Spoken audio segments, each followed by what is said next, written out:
He was occupying my chair. That was the beginning. No phone call, no shared calendar event, not a single forwarded email. Just Leland, our insipid CFO in ill-fitting chinos, holding my coffee mug at my desk like it was a piece of company spoils. My engraved nameplate had vanished. The monitors were still radiating warmth. My desk drawer had been forced open, its contents ransacked. The man had the gall to grin at me as if I were the one trespassing. "Rowan," he uttered without getting up. Streamlining some expenses, I remained standing in my heels, my arms laden with printouts from the analysis I had just completed on the southeastern servers, the very servers that had weathered a direct zero-day assault, because I had crafted my own proprietary firewall protocols, which no one else was privy to. I had just prevented a multi-million-dollar security incident, and he was labeling me an expense. "I'm not an expense," I stated, my voice perfectly steady. "I'm the skeleton. Without me, this organization collapses more swiftly than your flimsy resolve under scrutiny." His grin faltered. That was the only clue I received before he gestured to security, 2 contract guards in short-sleeved shirts, with the anxious gaze of novices who would prefer to be playing video games in a cellar. They positioned themselves on either side of me, as if I were a security risk. Here's the reality. They had no idea what I had created. They referred to it as the Bastion, because that was the term I permitted them to use, but it was closer to a living network with teeth, the very foundation of our transition to the cloud, our multi-region synchronization, and our client-side encryption. It was something I'd written with exhausted hands and caffeine-fueled code during nights when the only sounds were from developer forums and my therapist's answering machine, and the access keys were secured in an offline cold wallet because my trust in them was non-existent. But following that executive retreat at Sunstone Ridge, where I observed the board divesting parts of our technology to a rival while enjoying wine that cost more than my quarterly earnings, they were too conceited to take notice, too clueless to understand that dismissing me didn't just leave them exposed, it left them walled out. I allowed them to escort me to the elevator, to press the button for me, to believe they had succeeded, until we walked past the server room. It was then I halted. I pivoted. I looked Leland directly in the eyes. "Did you cycle the TLS certificates before you terminated my credentials?" His mouth hung open, then snapped shut. "I'll interpret that as a negative," I remarked. "Best of luck justifying to the compliance department why the system records indicate your lead architect vanished mid-process, with full administrative rights intact." His face lost all color, genuinely blanched, as if his own blood was abandoning ship, and I departed.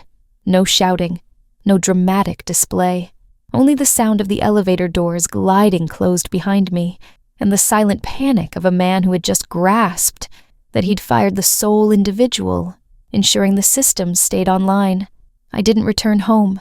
I went offline, switched off my phone, and removed the battery from the burner phone I kept secured under my car's dashboard.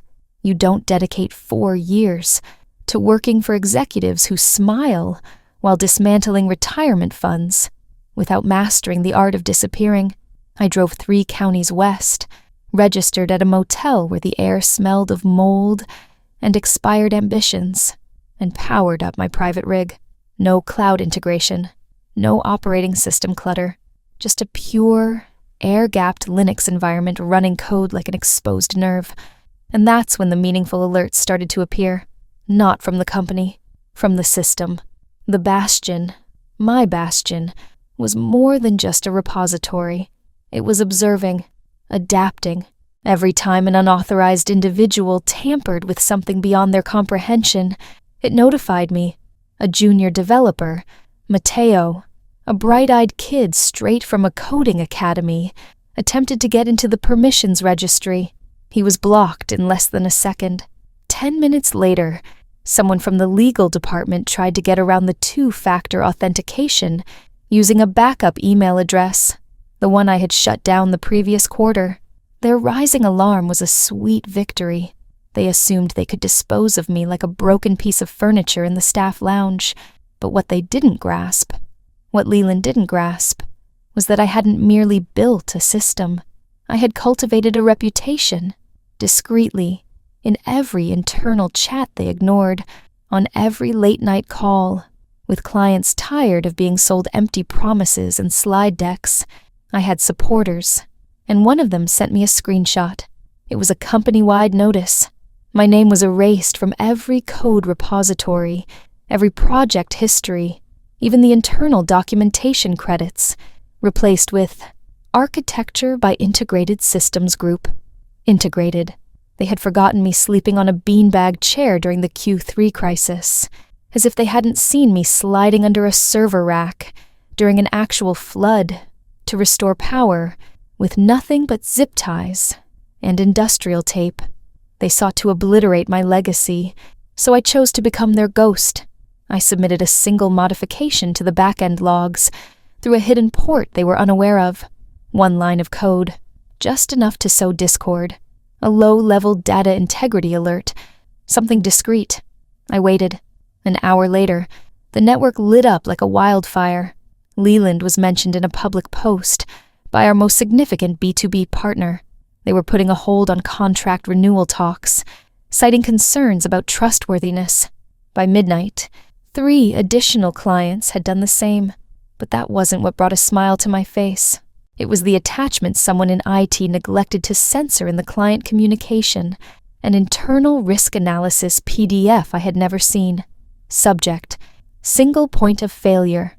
Rowan Calloway. They were aware.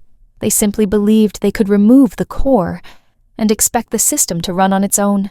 Too bad they overlooked one key detail about ghosts. We don't require an invitation to return. The first real fissure appeared 3 days later. It was subtle, procedural, almost dull. A JIRA ticket. Priority: critical. Title: Urgent Bastion key rotation, failing across all platforms. Assigned to: unassigned. I perused it on a borrowed tablet in a greasy spoon diner, with a waitress who called me honey, as if she sensed I hadn't rested. The ticket's description was a masterpiece of corporate panic. Unable to complete scheduled encryption key rotation. Access denied. Legacy override path returns fatal error. No known documentation found. Previous engineer unreachable. I was the previous engineer, and that override path was concealed behind 6 layers of conditional logic, with a password linked to the punchline of a terrible joke only I found amusing. 2 hours later, someone attempted a manual patch. I observed the logs as they failed. You can't force your way through elegance. You cultivate it. You lie beside your code as if it were a partner, murmuring things to it at 2 a.m. that are nonsensical, unless your mind is held together by caffeine and indignation. Meanwhile, their new PR representative was on LinkedIn, talking about seamless transitions and elevating our infrastructure talent. Elevating? They were incapable of even rotating a security key without tripping over themselves. So, I added more pressure. I cashed in a favor. Kale, a former DevOps colleague, now a freelance consultant under a strict NDA for a Fortune 50 company that had once poached half our front-end developers. He owed me a drink, a vital organ, and his professional standing. I gave him a single instruction: submit a bid to replace the Bastion. He chuckled. They'd have to be in dire straits. They will be, I assured him. They already are. I provided him with a list of current security holes, anonymized. Naturally, a small trail of breadcrumbs detailing all the ways the Bastion could malfunction if, for instance, someone chose to alter the primary certificate authority during a high-traffic data transfer. By the time he finished reviewing it, his demeanor had shifted. God, Ro, you didn't construct a vault. You built leverage. You're damn right I did, because here's what they were oblivious to. The encryption keys were only the beginning. I had integrated myself into their infrastructure in ways they would never discover, monitoring scripts masquerading as error handlers, log parsers disguised as update notes. Hell, even their new HR platform. I had consulted on it through a shell corporation. The following day, a second internal ticket surfaced. This one originated from the compliance division. SEC Inquiry, Data Access Irregularity Summary. Numerous clients had reported inconsistencies in their data access logs. Timestamps were off. IP addresses were mismatched. Someone had tried to redirect internal audit data through an unsecure proxy, and yet, still, nobody had the courage to contact me directly, not even Leland. He was too preoccupied with forcing a smile on a corporate live stream, assuring shareholders that our systems are more secure than ever. I watched it from a laundromat on the other side of town. My clothes were tumbling. My focus was sharper than it had been in years, because the more he talked, the more it was clear. They had not just misjudged me. They had handed me the trigger, wrapped in a bow of arrogance and misplaced confidence. And I hadn't even pressed the button yet. It was Friday when they finally deviated from the official channels. 6:47 p.m. Precisely. Long after the C-suite executives had scurried away to their lucids and happy hour, a name appeared in my Proton mail. Sloan K., Senior Infrastructure Lead. Not someone I knew well. A reliable second-in-command. Clever enough to stay afloat, and careful enough not to question why the situation was escalating. Subject line, "Can we speak off the record?" I stared at the message as if it were a bomb. This was the moment I had anticipated, not for praise, not for vengeance, for validation that the machine recognized it could not function without the woman who built its engine in secret. I sent back 3 words. "You have 10. We met at a bookstore cafe, the type with more flora than literature and coffee drinks named after famous authors." She was already there, anxiously tapping a chipped mug, her eyes scanning the room as if anticipating an attack. Her voice was steadier than I expected. "I didn't approve the termination," she stated. "I wasn't even aware until the next morning." "Spare me," I said. "I'm not here for a confession." "No." She retrieved a flash drive from her handbag and pushed it toward me. "They're organizing a full system migration to a third-party vault by the end of the quarter. Kale's proposal is on the short list. Yours isn't mentioned. Naturally. They believe they can wipe you from the record, but they've taken too many shortcuts. They bypassed the dependency analysis, ignored the override protocols, and even recompiled one of your scripts without checking the salt." I paused. "Recompiled the Shepherd?" She nodded. "That was reckless. Leland thinks the board will support him if he demonstrates sufficient progress by the next earnings report," she continued, "but they're already anxious. One more system failure, one more data breach, and they'll replace the entire executive team." That's when I understood the real motive for her visit. "You want to be CTO," I observed. Her silence was an admission and a chance. "You want to be the hero," I said, taking a sip of my coffee. "Let's create a villain for them." The arrangement was straightforward. I would not return, not as a consultant, not as a rescuer, but I would allow her to use the chaos to her advantage if she gave me everything. The migration plans, the risk assessments, the authentic internal communications, particularly those that mentioned my name, redacted like a state secret. She wavered. "They'll know it was me." "No," I countered. "They'll believe it was Leland, because on Monday morning, he's going to accidentally send a document to the wrong people, with his own digital signature stamped all over it, and that is precisely what transpired. The board got an anonymous email thread with financial models based on imaginary cost-saving dismissals, a hidden compliance report warning of unresolved encryption vulnerabilities, and a deleted draft memo titled "Risk Strategy If Rowan Resists." That last one landed like a bombshell. Within 24 hours, Leland's calendar was cleared. His LinkedIn profile disappeared. No farewell party, no goodbye email, just gone. But the consequences, we were only getting started, because someone, somewhere, attempted to reactivate one of my dormant subsystems, and that unfortunate soul triggered Protocol Umbra 9, an automated system lock, a repeating script, and a very loud, very public notification sent directly to our biggest client. Unverified backend access attempt detected. Aegis lockdown initiated. Please contact system architect. The contact address. Mine. Signed, with a touch of irony, former overhead. Monday morning, 8:03 a.m. My inbox detonated like a faulty battery. 17 critical alerts. 6 from legal, 4 from compliance, 1 from the client. Our largest corporate account. The one that funded Leland's golf lessons and half the executive bonuses the previous year. Their subject line contained a single word: unacceptable. The content was worse. We were not informed that your primary encryption system was developed by a now terminated, non-consulted individual, nor that this system contains autonomous fail-safe mechanisms activated by unauthorized override attempts. This is a breach of Sections 4, 6, and 12 of our service-level agreement. Please respond by noon, or we will commence a formal review. A lawsuit was imminent. I knew that would capture their attention, but the following events were beautiful. Sloan included me in a misdirected Teams meeting. A live, internal, emergency-level call. No one realized I was present. It was utter chaos. An executive's child could be heard crying in the background. Another participant was unmuted, breathing like a leaky air mattress. And there, at the heart of the storm, was Sasha, our pristine, flawless new interim CTO.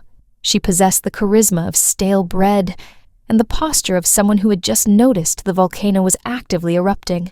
"I thought we had a current architecture diagram," she asked, her voice fragile.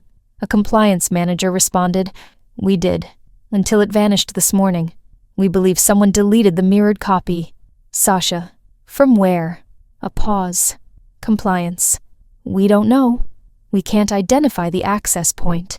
It's not in the credential logs. It was never going to be. I had built that hidden port with a layered encryption key tied to a hash of an image of my mother's wedding band, something no one in that room even knew was real.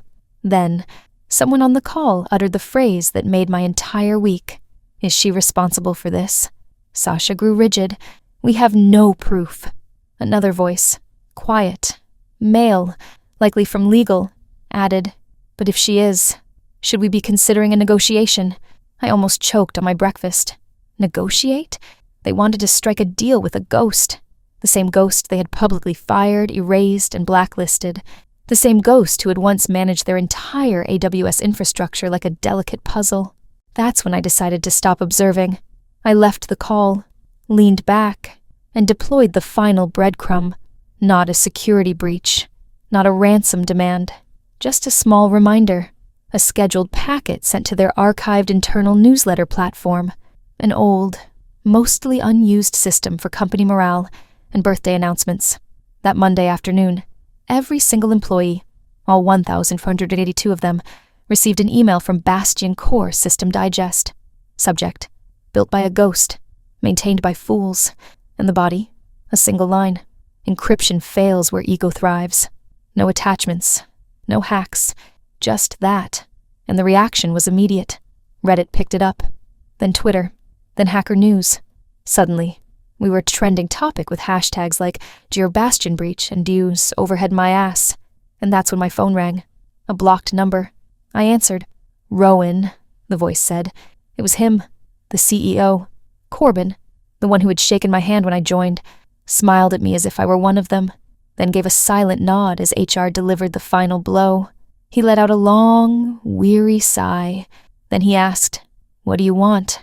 I didn't respond. Not immediately. Because when you've been erased, the only thing more satisfying than revenge is the quiet before the final act. I let him stew in that silence for a full 6 seconds. 6 seconds in which he likely envisioned every possible disaster. Class action lawsuits, federal audits, a mass exodus of investors, TV pundits calling him a failure in a tailored suit. Then I said, "Tell me, Corbin, how does it feel to lose control of a system you never bothered to understand?" He couldn't answer that. He didn't. Instead, he said, "We'd like to resolve this. Quietly, discreetly." I nearly laughed. "You want discretion now? After you discarded me like a piece of trash and let Leland whitewash my contributions from your company's history, Rowan, please. We're facing immense pressure. The investors are. Stop. I wasn't interested in his pleading.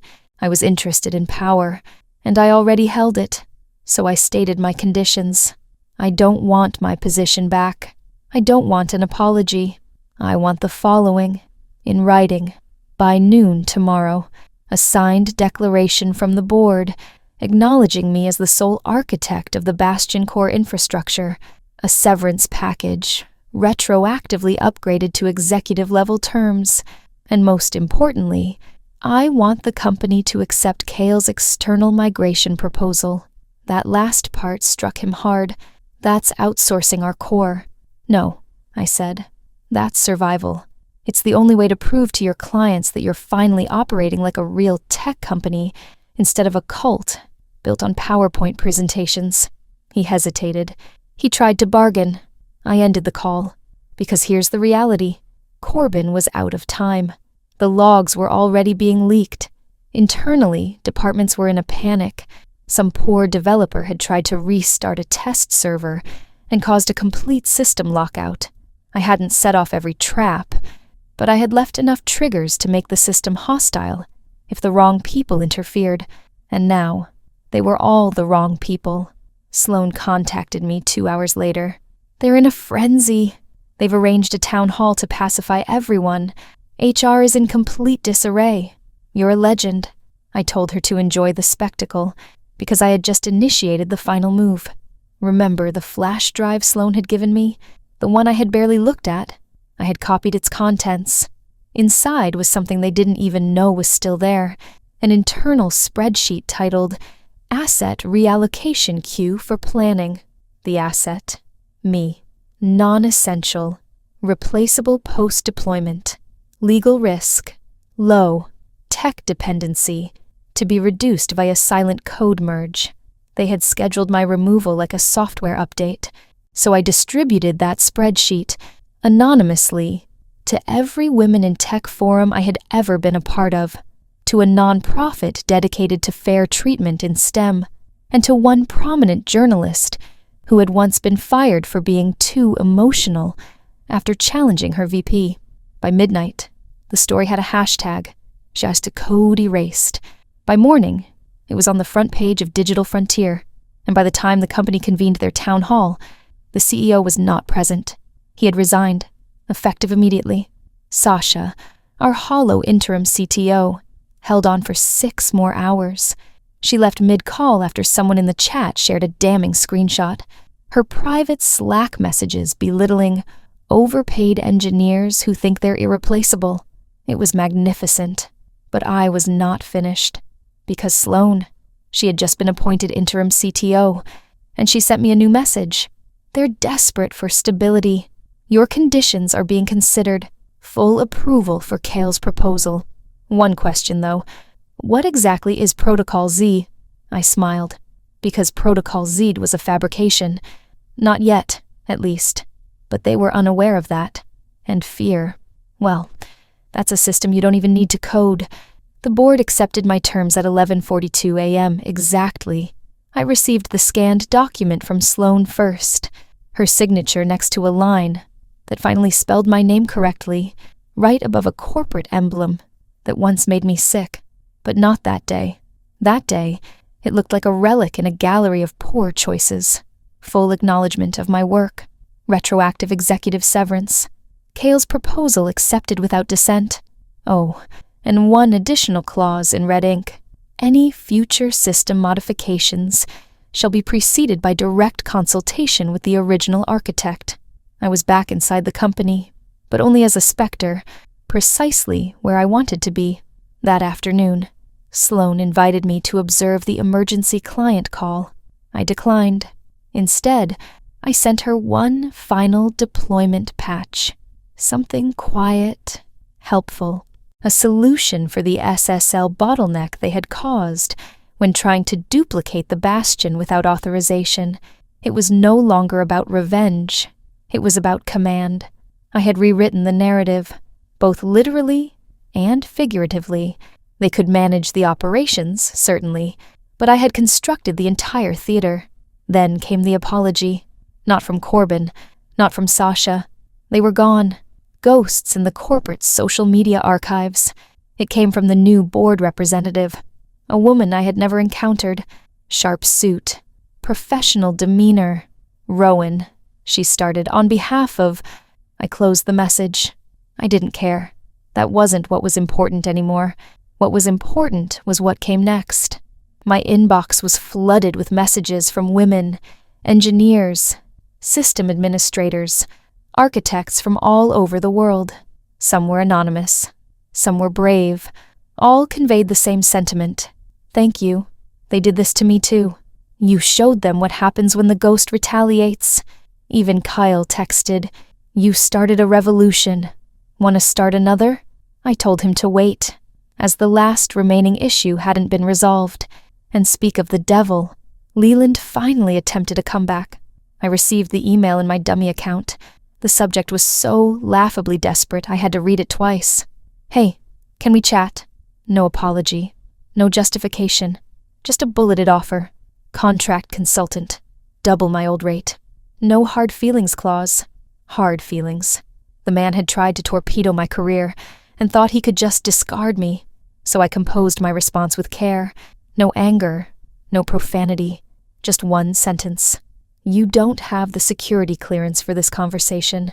Then I attached a screenshot of the original asset reallocation document, his initials plastered all over the metadata, and CC'd Sloane. Let her see the decay he left. Let her know her inheritance. Let Leland know the Bastion never forgets. That evening, I attended a local tech gathering under a fake name. I listened to women pitch new companies. I watched people in their 20s discuss coding with a passion I thought I had lost. One of them approached me. "Are you hiring?" I smiled and handed her my business card. It displayed nothing but a logo and a single line. Aegis 47, built to remember. I never explained the origin of the name. Aegis 47. It wasn't a marketing ploy. It wasn't a random digit. It was the line number of the code commit they had tried to erase me from. The one where I had deployed the original heartbeat script that stabilized their entire system during the Q2 emergency. The same script Leland had deleted without a second thought, labeling it non-critical optimization. Line 47 had saved them.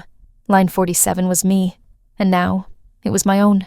Aegis 47 was launched 6 weeks after the incident. No major announcement. No publicity. Just a Stigit repository, a white paper, and a word-of-mouth campaign through every Women in Tech Slack group I could access. A modular, decentralized encryption framework with no vendor dependency, and a deliberately complex interface for any executive attempting to streamline us into obsolescence. In essence, a system they could not profit from, and we could not be erased from. Sloane quietly resigned 3 months later.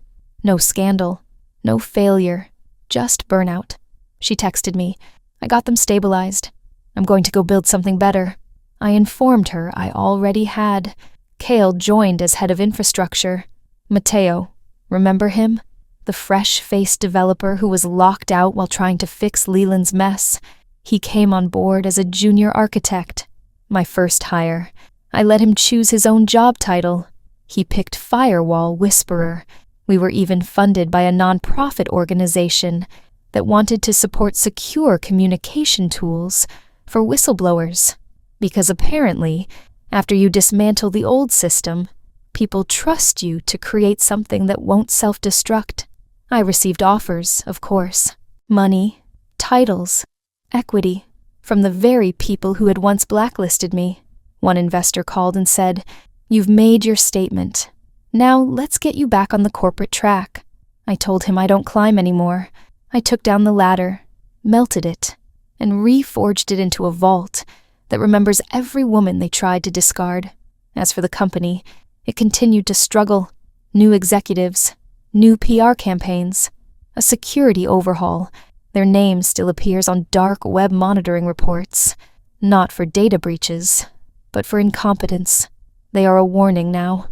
At industry events, I notice the stares. I overhear the whispers, the ones who claim I went too far, that I should have just left peacefully. But you know my opinion? They wanted me to be a ghost. I became a haunting instead, because overhead isn't the price of doing business. It's the price of forgetting who built the damn business to begin with.